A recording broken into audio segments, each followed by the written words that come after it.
अस्सलाम वालेकुम नाज़रीन। ड्रामा सीरियल बेरंग की नेक्स्ट एपिसोड में हम देखने वाले हैं फरी की जिद को देखते हुए फाखरा बेगम उस लड़की को मिलने के लिए घर बुला लेगी, मगर वो फरी से कहती है कि उनसे मिलने के बाद ही मैं कोई फैसला करूंगी।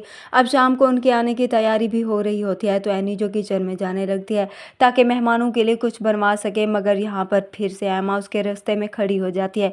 वो एनी से कहती है तुम किचन में नहीं जा सकती।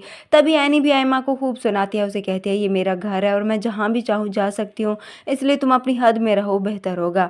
इस पर अब दोनों माँ बेटी को बहुत गुस्सा आता है, मगर वो उसके सामने कुछ नहीं बोल पाती। जैसा कि दूसरी तरफ हम देखेंगे अब शाम को वो लड़का और उसकी माँ भी आ जाएंगे। अब फाखरा बेगम जब उन्हें देखेगी कि वो उसके स्टैंडर्ड के बिल्कुल भी नहीं तो वो उनकी इंसल्ट करेगी, जिस पर वहाँ पर फहद की माँ को बहुत बुरा लगेगा। वो तो पहले ही इस रिश्ते पर राजी नहीं थी, अब फाखरा बेगम के इस रवैये के बाद तो बिल्कुल भी वो बर्दाश्त नहीं करेगी और अपने बेटे को लेकर वहाँ से चली जाएगी। लेकिन इसके बाद जो तमाशा फरी लगाएगी उस पर तो फाखरा बेगम देखती रह जाएगी, क्योंकि फरी ये सब बर्दाश्त नहीं करेगी और अपनी माँ के खिलाफ हो जाएगी। अपनी माँ से कहती है मैंने आपको बताया भी था कि मैं फहद से ही शादी करूंगी, तो फिर आपने उनकी इंसल्ट क्यों की। तभी उसकी माँ उसे कहती है वो तुम्हें खुश नहीं रखेंगे क्योंकि उनके पास वो असेशन नहीं है जो तुम्हें इस घर में मिल रही हैं।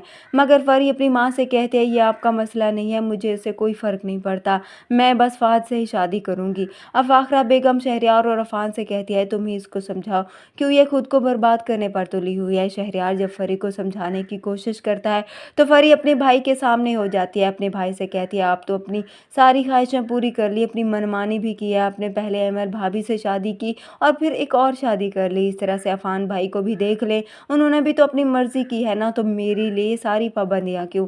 अब यहाँ पर और तो खुश हो ना हो, मगर एमा और दुर्दाना बहुत खुश होती है कि कैसे अब फाखरा बेगम की अपनी ही बेटी उनके सामने खड़ी है और उनको जलील कर रही है और वो कुछ भी नहीं कर पा रही। फाखरा को अपनी बेटी के सामने बेबस देकर एमा और दुर्दाना तो बहुत खुश होती हैं कि कैसे उसकी बेटी उसके सामने खड़ी हो गई। वीडियो पसंद आए तो वीडियो को लाइक कर दे, चैनल पर नए हैं तो चैनल को भी सब्सक्राइब कर दे।